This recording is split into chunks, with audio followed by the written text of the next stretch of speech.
Indonesia, His Excellency Dr. Susilo Bambang Yudhoyono.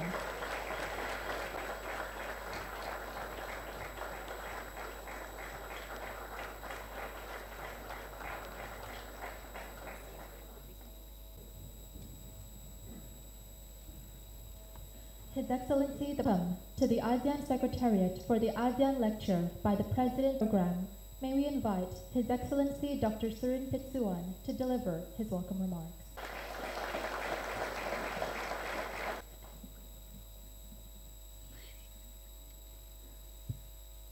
Assalamu alaikum wa rahmatullahi wa barakatuh. Good morning to all distinguished participants in this very, very special ceremony this morning. Your Excellency Dr. Susilo Bambang Yudhoyono, President of the Republic of Indonesia, Your Excellency Dr. Marty Natalegawa, Minister of Foreign Affairs of the Republic of Indonesia, Your Excellencies, Ministers of the Government of the Republic of Indonesia, members of the ASEAN CPR, Committee of Permanent Representatives, ambassadors of the ASEAN member states, ambassadors of the dialogue partners, all the ambassadors to ASEAN, distinguished guests, ladies and gentlemen, anniversary of ASEAN. Every year to be delivered by the head of the government of the chair of ASEAN of that particular year. This year, it is a very, very special occasion indeed. Indonesia is in the chair, and we will have the traditional lecture on ASEAN by His Excellency Dr. Susilo Bambang Yudhoyono, and the subject will invariably be ASEAN, the potential of ASEAN, the future of ASEAN, and the significance of ASEAN in the global landscape. We have been the center of attention. We have been the center of gravity. We are a part of a very, very important, growing, and evolving ASEAN, East Asia, and we are becoming more and more critical to the health of the global economy. So it is most appropriate that all of us this morning, we should be listening to the words, to the inspiration, to the wisdom of the chair of ASEAN, the President of the Republic of Indonesia. Bapak, please. We will now begin the ASEAN lecture. May we now invite the President of the Republic of Indonesia, His Excellency Dr. Susilo Bambang Yudhoyono, to deliver the ASEAN lecture.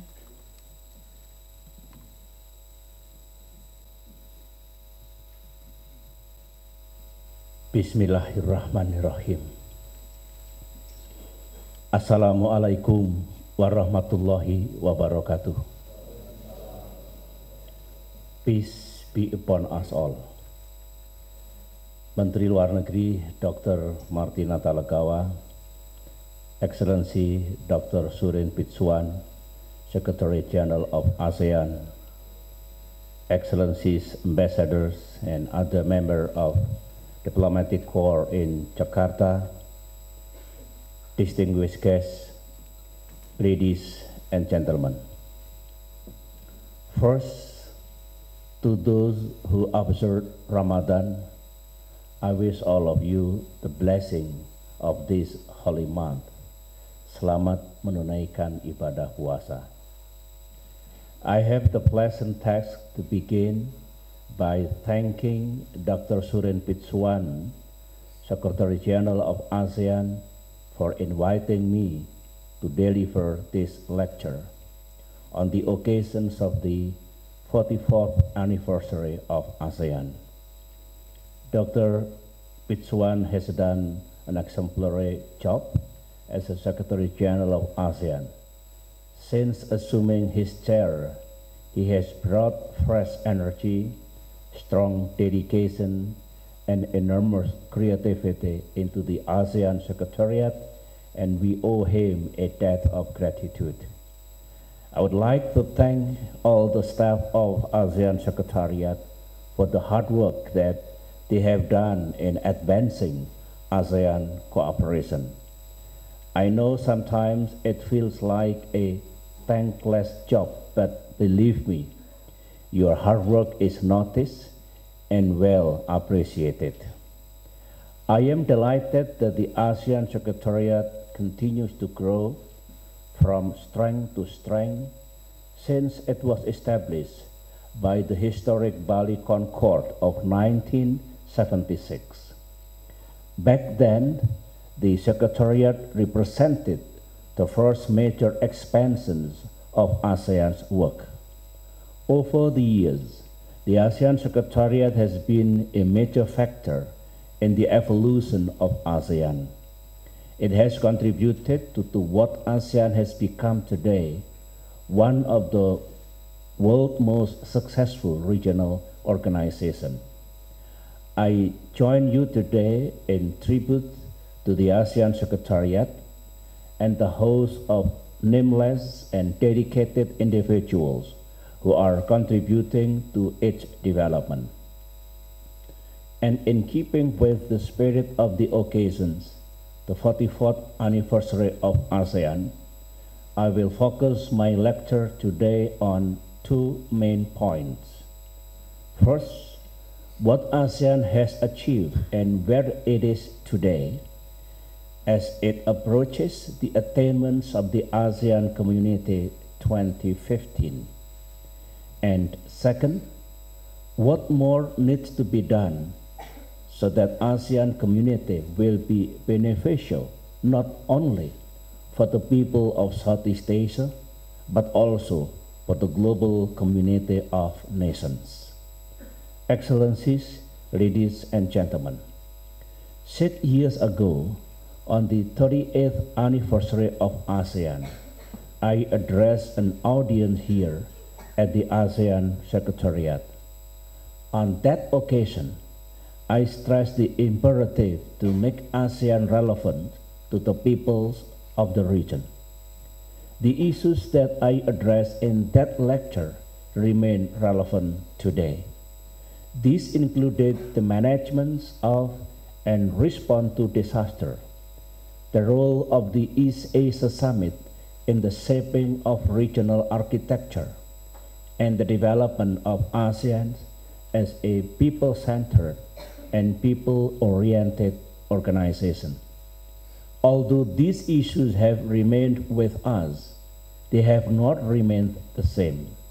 They have changed, as ASEAN has also changed. 6 years may be a fraction of a heartbeat in the reckoning of history. But for ASEAN, we have transformed ourselves significantly within these 6 years. At that time, I highlighted the region's vulnerability to natural disaster and the urgent need for disaster preparedness and mitigation. Today, ASEAN has become a working hub of Asia-Pacific cooperation in addressing natural disasters. Our capability is such that ASEAN was able to immediately coordinate our support to Japan following the earthquake and tsunami that struck the northeastern part of the country last March. The Air-Up Direct, the AHA Center for Disaster Relief, and the ASEAN Agreement on Disaster Management and Disaster Response are making our region more resilient. When I spoke here in 2005, the idea of an East Asia Summit as a building block of the regional architecture was still being developed. It was an idea waiting to be invested with concrete reality. Today, it is already a strong and increasingly mature forum, still ASEAN-led, and made even stronger by the participations of the Russian Federations and the United States of America. A forum in which leaders discuss in depth and act upon strategic regional and global issues. A forum dedicated to the principles and ideal of dynamic equilibrium, and therefore a major building block of the evolving Asia-Pacific regional architecture.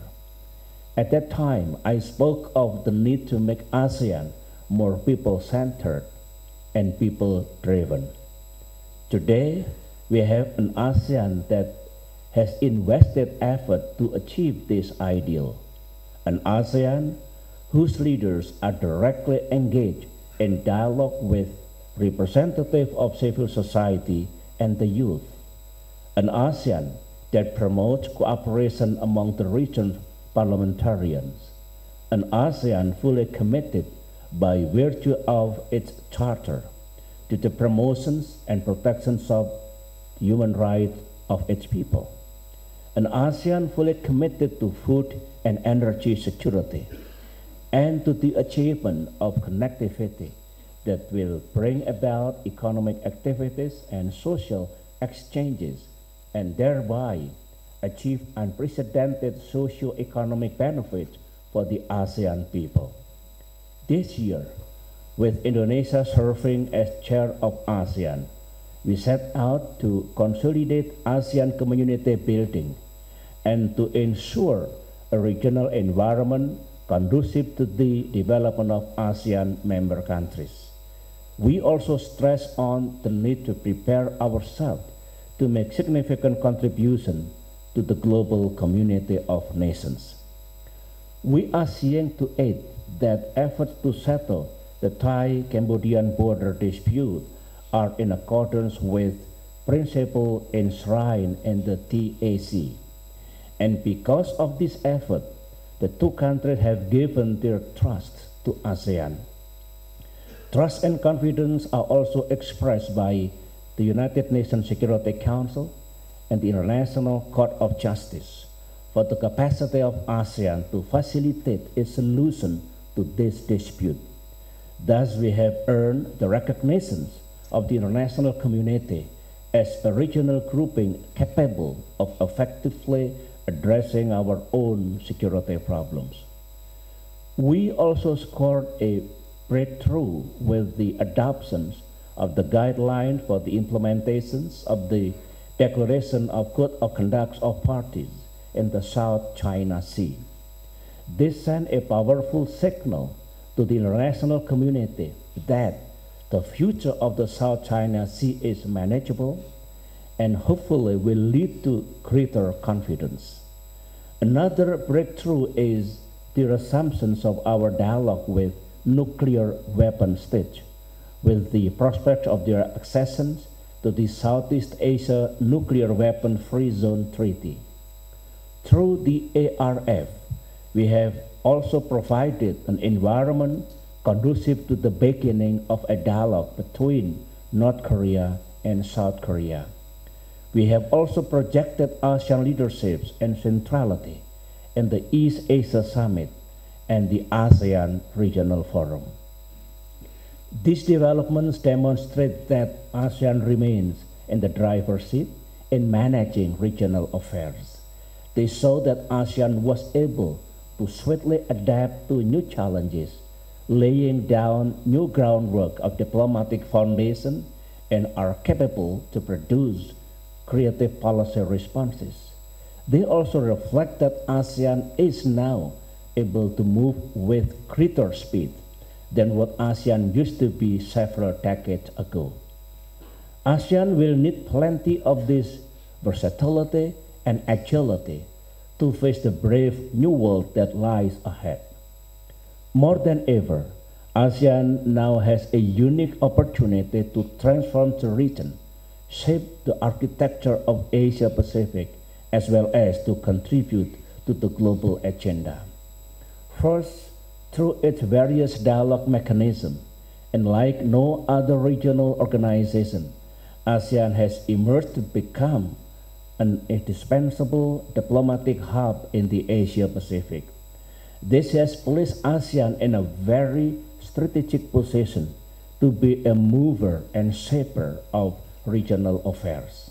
Second, ASEAN has demonstrated its economic resilience in the face of the recent global financial crisis. The ASEAN region is predicted to grow between 5.7% and 6.4% this year, which is higher than the world average of 4.5%. Third, ASEAN has developed assets that are relevant to global issues. We have ample forests, we have natural resources and commodities, strategic maritime space and resources. We have huge population with dynamic youth. We are a region with extremely diverse religious and ethnic mix-ups. We are open societies and we embrace moderation. And fourth, ASEAN has increasingly ability to speak with a collective voice in international forums. This enhances our capacity to contribute to the resolution of global issues. Indeed, we are blessed that Southeast Asia today is much more stable, much more peaceful, and much more coherent than at any other time in history. We are fortunate that today there are no wars in Southeast Asia, and that ASEAN as a group and individually has developed constructive relations with all major powers. Excellencies, ladies and gentlemen, we are now starting the final lap just before the finish line, the establishment of the ASEAN community by 2015. When the day comes that ASEAN is fully integrated as a community, we must be sure that this is celebrated not only here at the ASEAN Secretariat in Jakarta, and not only in the ASEAN capitals. It must be celebrated in all the cities, towns, and rural areas throughout Southeast Asia. This means that we must do more to spark in our people a sense of participation, a sense of ownership in the work of ASEAN. This also means that we must fully carry out our programs of connectivity so that our people have every opportunity to interact with one another and know one another more closely. We could achieve this if we could soon agree on a common visa arrangement. We must continue to sharpen the region's capacity for effectiveness and speedy response to mitigate the impact of natural disasters. We must also ensure that our people enjoy the economic benefit of the work of ASEAN. The overall population of ASEAN is already more than 500 million, half of which is the new middle class. And we have a combined GDP of $1.5 trillion. This clearly shows that ASEAN is a worthy economic partner of any other regions in the world, an emerging hub of vigorous global economic cooperation. We must therefore continue to develop new approaches to engage the private sectors and dialogue partners. We must ensure access to public services, social safety nets, development of small and medium enterprises, and financial inclusion schemes. That is how we can build a regional economy and national economies that can promote strong, sustained, balanced, and inclusive growth. We must continue to build on our recent achievement in creating a more positive political security climate in East Asia. We have to move toward agreeing on a legally binding code of conduct in the South China Sea. We must continue our dialogue with the nuclear weapon state so that eventually they will accede to the Southeast Asian Nuclear Weapon-Free Zone Treaty. And we must continue to encourage dialogue in order to create peace and stability in the Korean Peninsula. On the whole, we have to contribute to the changing political security climate of the Asia-Pacific region for the better. And in the light of our new responsibilities and new roles in international affairs, we are called upon to be more proactive and more creative. We have to contribute to world governance, not only in the economic sphere, but also in the political security realm. For our strength is not in terms of military projections. Our strength lies in our capacity for dialogue, cooperation, and problem solving. Our capacity to turn potential conflict into actual cooperation. That is why ASEAN has the responsibility to be an ASEAN community and a global community of nations.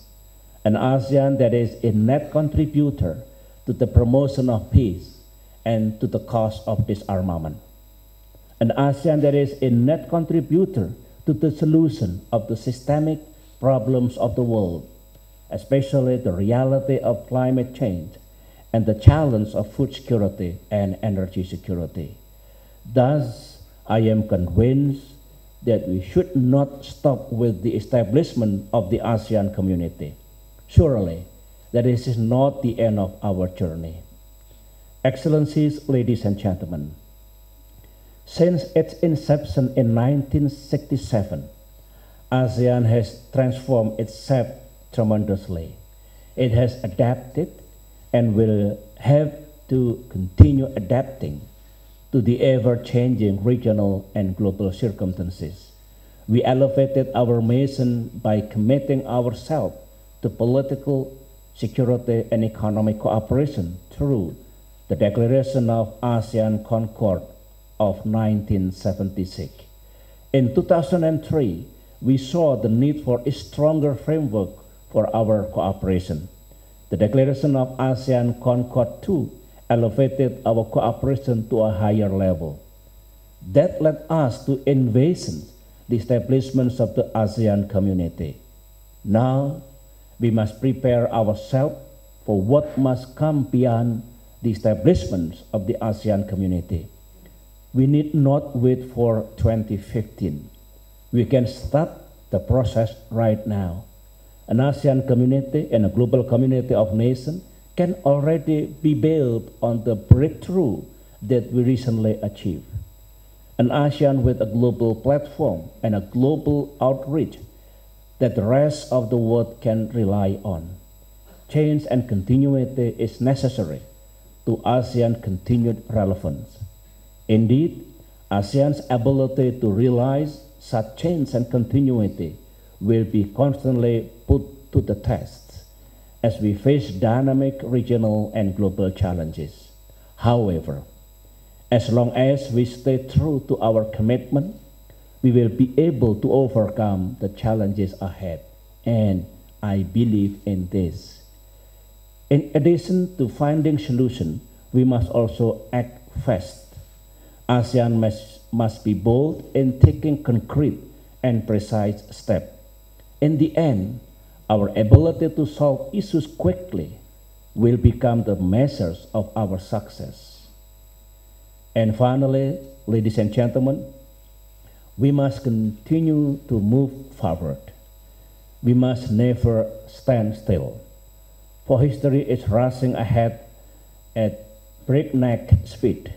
If we are not proactive, we will be left behind. We must therefore take our place at the vanguard of history.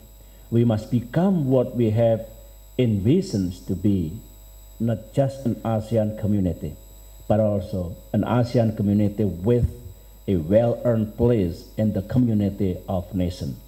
Thank you. Wassalamualaikum warahmatullahi wabarakatuh.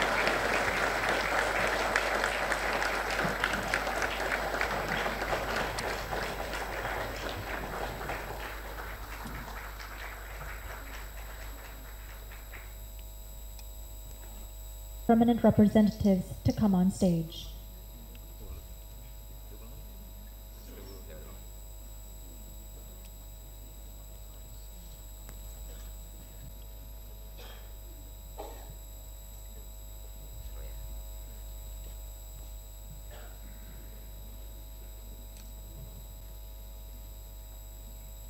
We would now like to invite His Excellency the President of the Republic of Indonesia, the Secretary General of ASEAN, and the Indonesian Foreign Minister to come on stage for a group photo.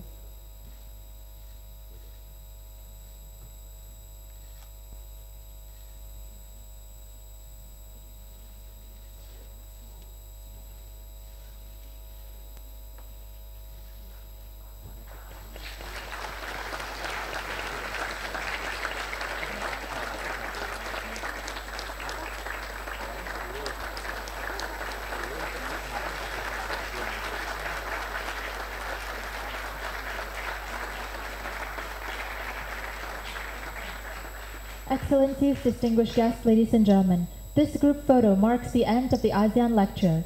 The President of the Republic of Indonesia will now leave the ASEAN Hall. Please rise.